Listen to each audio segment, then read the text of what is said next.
उन्हाळ्यात माळरानावर जेव्हा करवंदाच्या जाळ्या करवंदांनी लगडू लागतात तेव्हा हमखास वेध लागतात ते म्हणजे कच्च्या करवंदाच्या चटणीचे. वर्षातून फक्त एकदाच मिळणाऱ्या या रानमेव्याचं सेवन हे आपण करायलाच हवं.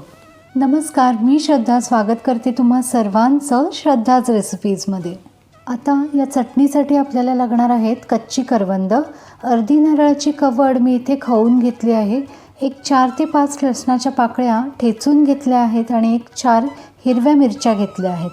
सगळ्यात पहिले आपण करवंद ठेचून त्यातील बिया काढून घेऊया.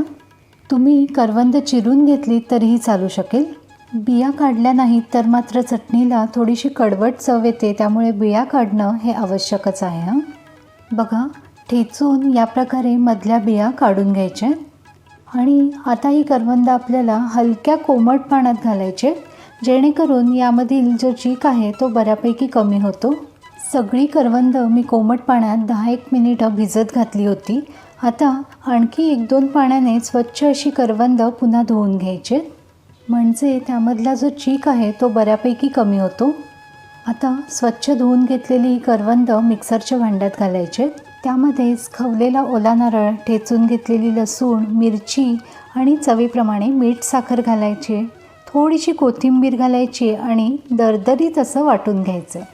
बघा, अजिबात पाणी न घालता मी हे थोडंसं असं जाडसर वाटून घेतलं आहे.